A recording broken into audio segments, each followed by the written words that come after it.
నమస్తే. జూబ్లీహిల్స్ ఉప ఎన్నికకు సమయం దగ్గర పడతా ఉన్నది. ఇప్పుడు కాంగ్రెస్ పార్టీకి పెద్ద సవాలుగా మారిపోయింది అభ్యర్థి ఎంపిక విషయం.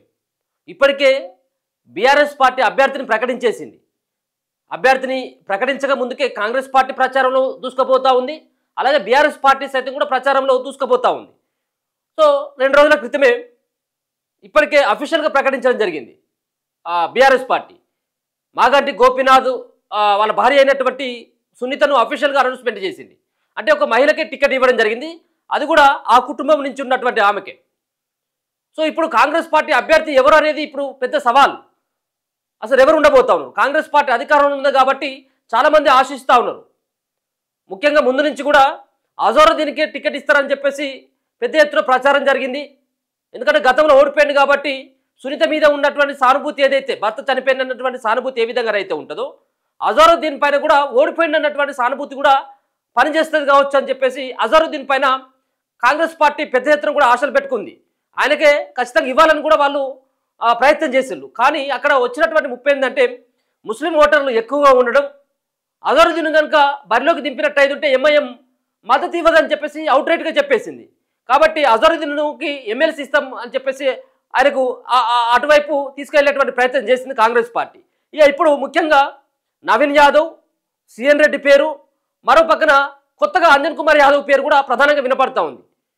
ఇప్పటికే పొన్నం ప్రభాకర్ కావచ్చు, అలాగే తుమ్మల నాగేశ్వరరావు కావచ్చు, వివేక్ కావచ్చు, ఒకటి మాత్రం అవుట్రైట్గా చెప్తా ఉన్నారు, స్థానికులకే టికెట్ అంటూ.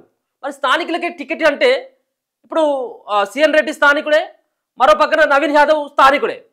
వీళ్ళిద్దరు మాత్రమే ఆ పరిధిలోకి వస్తారు. సో అంజన్ కుమార్ యాదవ్ నాకెందుకు ఇవ్వమని చెప్పేసి పట్టుబడతా ఉన్నాడు. సో ఇదంతా ఒక ఎత్తు అయితే, సో కొత్తగా ఒక నెల 15 రోజుల నుంచి ఒక కొత్త పేరు వినబడతా ఉన్నది. సో వీళ్ళందరూ కూడా పురుషులే, మగవాళ్ళే. సిఎన్ రెడ్డి అండ్ నవీన్ యాదవ్, మరొక పక్కన అంజన్ కుమార్ యాదవ్, అలాగే అజరుద్దీన్. సో వీళ్ళంతా కూడా టికెట్ ఆశించేటువంటి వాళ్ళు. దీంట్లో ముఖ్యంగా ఇప్పుడు ఒక కొత్త పేరు, ఒక నెల 15 రోజుల నుంచి ఒక మహిళ పేరు ప్రముఖంగా వినబడతా ఉన్నది. నా వెనక కనబడతా ఉన్నటువంటి ఇక్కడ కనబడతా ఉన్నటువంటి ఈవిడే జూబ్లీహిల్స్ ఉప ఎన్నికల్లో మహిళగా నాకు అవకాశం ఇవ్వండి చెప్పేసి అవకాశం ఇచ్చినట్టయితే నేను ప్రూవ్ చేసుకుంటానంటూ ఈవిడే బరిలోకి నేను ఖచ్చితంగా కూడా దిగేందుకు సిద్ధంగా ఉన్నాను, అధిష్టానం ఖచ్చితంగా నన్ను ఆశీర్వదించినట్టయితే నా బలాన్ని అలాగే నాకున్నటువంటి బ్యాక్గ్రౌండ్ను ఉపయోగించి ఖచ్చితంగా కాంగ్రెస్ పార్టీ విజయం సాధిస్తుంది, నేను ఖచ్చితంగా నిలబడ్డట్టయితే విజయం ఇప్పుడు కాంగ్రెస్ పార్టీకి సులువుగా ఉంటుందనేది ఆమె యొక్క వాదన. సో అదే రకంగా ఆమె ప్రచారం చేస్తూ ఉన్నది. ఆమె కంజర్ల విజయలక్ష్మి, ఆమె కూడా స్థానికురాలు. సో పొన్నం ప్రభాకర్ కానీ కాంగ్రెస్ పార్టీ ఏదైతే స్థానికులకి టికెట్ అంటా ఉందో ఆ కోట కిందకే వస్తుంది. ఆమె స్థానికంగా ఉండేటువంటి వ్యక్తే, జూబ్లీహిల్స్ నియోజకవర్గంలో ఉన్నటువంటి వ్యక్తే, ఆమె కూడా అర్హురాలే. కాబట్టి అందరేమో మగవాళ్ళ పేర్లు ఇన్ని రోజులు వినపడతాయి, ఇప్పుడు మహిళ పేరు ప్రముఖంగా వినపడతా ఉన్నది. సో మరి మహిళకి ఏ విధంగా ఇస్తారు వీళ్ళందరూ రోజులు పెట్టి అంటే? ఒకటి బీఆర్ఎస్ పార్టీ ఇప్పటికీ ఒక మహిళకు టికెట్ అవకాశం ఇచ్చింది. ఎవరికి? మాగంటి కుటుంబంలో ఉన్నటువంటి మాగంటి గోపీనాథ్ యొక్క సతీమణి సునీతకి. కాబట్టి ఇద్దరు మహిళలే కనుక ఉన్నట్టయితే కొంత మహిళల ఓట్లు చీలకుండా ఉంటాయి. కాబట్టి కాంగ్రెస్ పార్టీ కొంత అటువైపు కూడా ఆలోచిస్తున్నట్టుగా తెలుస్తూ ఉన్నది. ఆమె ఇప్పటికే 40-45 రోజులుగా ఆమె విపరీతమైనటువంటి ప్రచారం, హోర్డింగ్లు కావచ్చు, ఫ్లెక్సీలు కావచ్చు, బతుకమ్మలకు సంబంధించినటువంటి కొన్ని ఆమె సొంతమైనటువంటి ఖర్చులతో చీరల పంపిణీ కావచ్చు, పిల్లలకి స్కూల్ బ్యాగులు కావచ్చు, సో ఇట్లా వినాయకుల దగ్గర అటువంటి అన్నదాన కార్యక్రమాలే కావచ్చు, ఇవన్నీ చేసుకుంటూ జూబ్లీహిల్స్లో పలు ప్రాంతాల్లో ఆమె కూడా పర్యటిస్తూ ఉన్నది. తనదైనటువంటి శైలిలో ప్రచారం చేస్తూ ఉన్నది. సో ఆమెకు ఉన్నటువంటి బలం ఒక పక్కన ఆర్థిక బలం, ముఖ్యంగా ఆమె అన్ని రకాలుగా ఆర్థికంగా నిలదొక్కున్నటువంటి కుటుంబం. మరి ఈమె ఎవరా అని చెప్పేసి డౌట్ రావచ్చు. ఈమె ఎవరో కాదు, కంజర్ల లక్ష్మీనారాయణ యాదవ్ వాళ్ళ యొక్క కోడలు ఈమె. మరి కంజర్ల లక్ష్మీనారాయణ యాదవ్ ఎవరు అంటే 1973 నుంచి 78 వెంగళరావు పీరియడ్లో ఆయన రాష్ట్ర మంత్రిగా పనిచేసిండు. అలాగే లేబర్ మినిస్టర్గా, బీసీ సంక్షేమ శాఖ మంత్రిగా ఆయన పనిచేసిండు అప్పట్లో. సో వాళ్ళ కూడలే ఈమె. గోకుల్ థియేటర్, ఎర్రగడ్డలో ఉన్నటువంటి గోకుల్ థియేటర్ ఏదైతే ఉందో ఆ గోకుల్ థియేటర్ యొక్క ఫౌండర్ ఆయనే, లక్ష్మీనారాయణ. సో అన్ని రకాలుగా ఒక పక్కన పొలిటికల్ బ్యాక్గ్రౌండ్, ఇంకొక పక్కన ఆర్థికంగా నిలదొక్కున్నటువంటి కుటుంబం కాబట్టి ఈమెకు టికెట్ ఇచ్చినట్టు అయితే ఉంటే కొంత మహిళా ఓట్లు చీలకుండా ఉంటాయి కావచ్చు అని చెప్పేసి కాంగ్రెస్ పార్టీ కూడా ఆలోచిస్తున్నట్టుగా తెలుస్తూ ఉన్నది. ఆమె ఇప్పటికే పిసిసి అధ్యక్షుడైనటువంటి మహేష్ కుమార్ గౌడ్ కావచ్చు, ఢిల్లీలో ఉన్నటువంటి కాంగ్రెస్ పార్టీకి సంబంధించినటువంటి పెద్దలను కూడా ఆమె కలిసినట్టుగా మనం చూస్తూ ఉన్నాం. అంటే ఎక్కడ కూడా ఎవరిని కూడా ఆ సిఎన్ రెడ్డిని కానీ, నవీన్ యాదవ్ని కానీ, ఇంకా నలుగురిని వ్యక్తులను కానీ ఎవరున్నావో కానీ పిసిసి నుంచి మీ బలం ఏందో చూపెట్టుకొని మీరు అందరూ కూడా ప్రచారం చేసుకోరు నియోజకవర్గాల్లో అని చెప్పేసి చెప్పేవాళ్ళు. కానీ నీకు ఇవ్వనని చెప్పేసి ఇప్పుడు కూడా ఏ అధిష్టానం ఎక్కడ కూడా చెప్పట్లేదు. ఎవరికి వాళ్ళకు సంబంధించినటువంటి అనునాయాలతోటి వాళ్ళ గాడ్ ఫాదర్లకి చుట్టూ వాళ్ళైతే తిరుగుతూ ఉన్నారు టికెట్ కోసం. ఎవరి ప్రయత్నాలు వాళ్ళు చేస్తూ ఉన్నారు. ఢిల్లీ వేదిక కొంతమంది చేస్తూ ఉంటే ఇక్కడ ఉన్నటువంటి పిసిసి అధ్యక్షుడితో ఇంకొక రాయబారం, ముఖ్యమంత్రి రేవంత్ రెడ్డితో ఇంకొక రాయబారం, అలాగే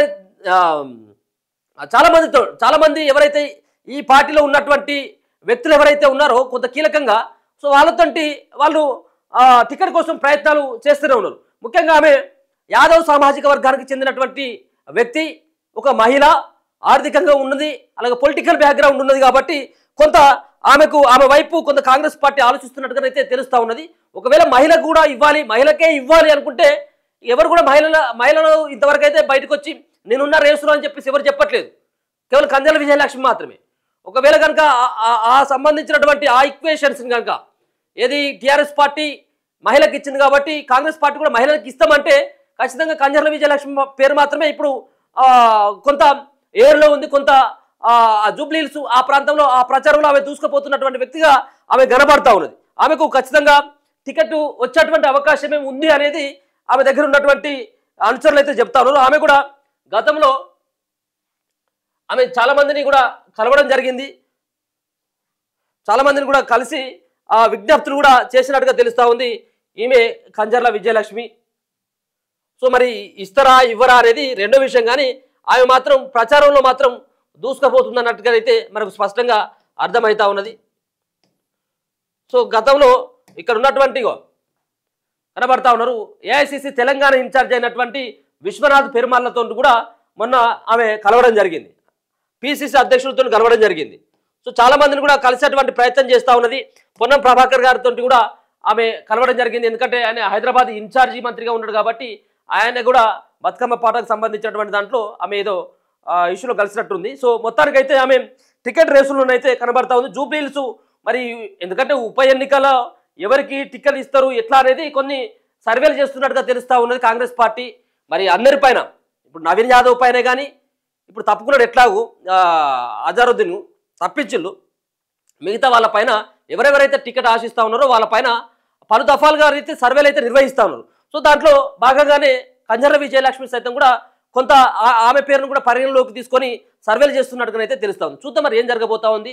ఒకవేళ కనుక మహిళకి అవకాశం ఇవ్వాలని చెప్పేసి కాంగ్రెస్ పార్టీ భావిస్తే ఈమెకు వచ్చేటువంటి ఛాన్స్ అయితే ఎక్కువగా ఉంది.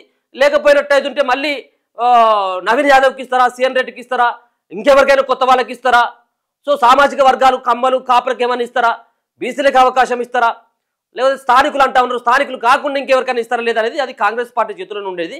సో ఒక పక్కన అయితే మాత్రం ఈమె కూడా కొంచెం తీవ్రంగా ప్రయత్నిస్తూ ఉన్నది. ఇప్పుడు ఎక్కడ చూసినప్పుడు కూడా జూబ్లీహిల్స్ ఆ ప్రాంతాల్లో రహమత్ నగర్ కావచ్చు, ఇక్కడ ఎర్రగడ్డ కావచ్చు, మిగతా యూసఫ్ కూడా కావచ్చు, ఇటువంటి ఆ ప్రాంతాలలో ఎక్కువగా ఫ్లెక్సీలు కనబడతా ఉన్నాయి ఈమె. సో ఈమె ఎవరా అని చెప్పేసి ఆరాధిస్తే ఆమె లక్ష్మీనారాయణ మాజీ మంత్రి అయినటువంటి కంజర్ల లక్ష్మీనారాయణ యొక్క కోడలు అని చెప్పేసి తెలుస్తూ ఉన్నది. సో చూద్దాం మరి ఏం జరగబోతా ఉంది అనేది.